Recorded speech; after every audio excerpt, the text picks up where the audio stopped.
You ever wake up from a dream that's just so weird, so specific that you can't shake it all day?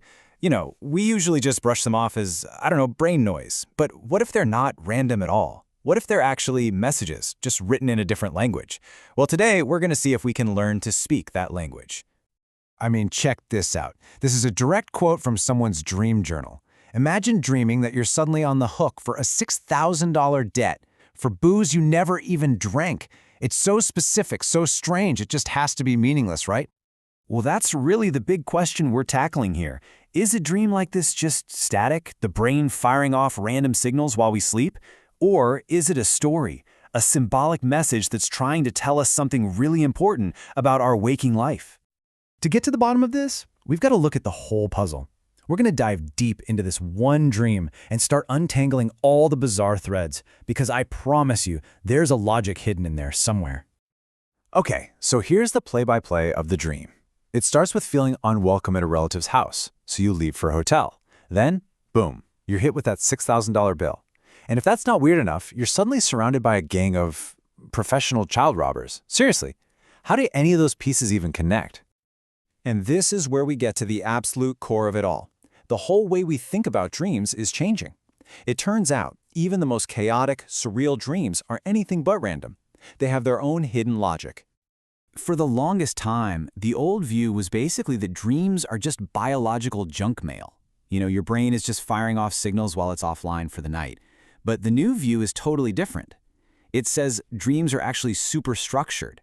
They're like a mirror reflecting our real lives, except it's kind of a funhouse mirror, one that distorts everything into symbols. So what's showing up in that funhouse mirror? The secret ingredient is something called residual strain.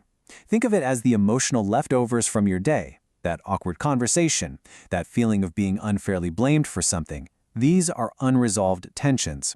And because they're not finished, they're still active in your mind, and they follow you right into your dreams.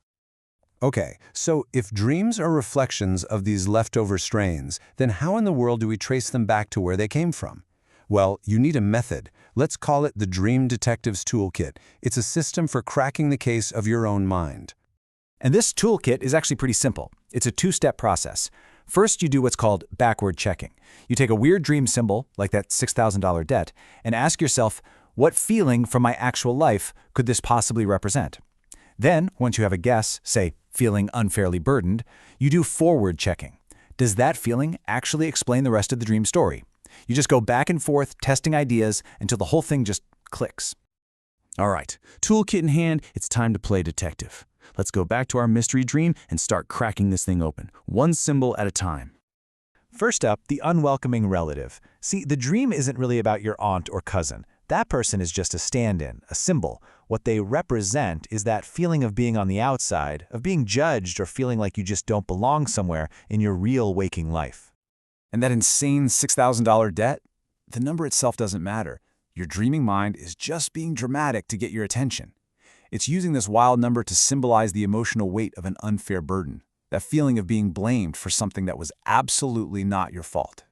And what about those professional child robbers? Now, this is a genius symbol. It takes something that's supposed to be the definition of innocence, a child, and it makes it a threat.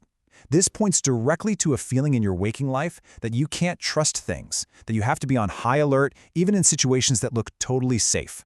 So, when you lay it all out, look at this. A clear pattern starts to emerge. The unwelcoming gestures, they map perfectly to social exclusion.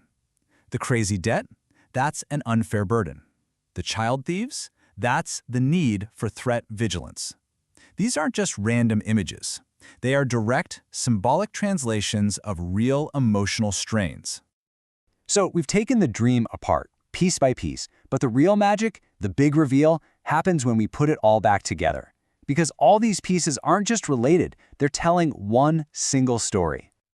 Check out the flow here. The dream is actually a chain reaction. It starts with the feeling of exclusion. That feeling then causes the feeling of displacement, of being forced out.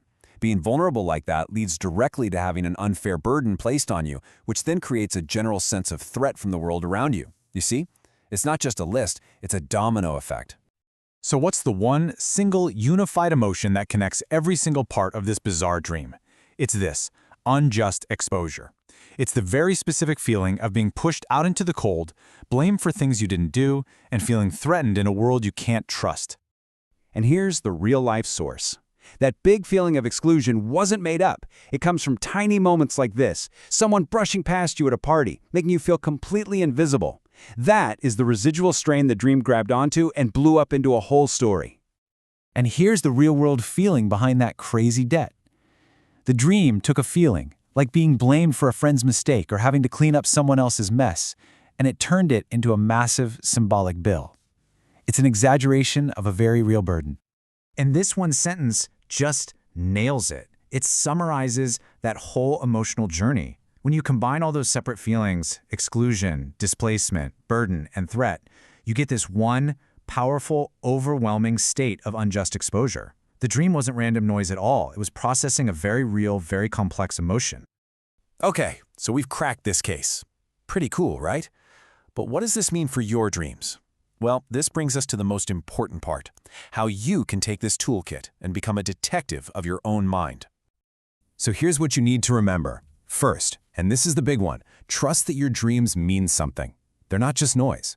Second, play detective. When you have a weird dream, work backward from the symbols. Ask yourself what real-life feelings they might point to. And finally, look for the through line, the single core emotion that connects all the strange pieces of the puzzle. So the next time you wake up from a dream that you just can't shake, don't ignore it.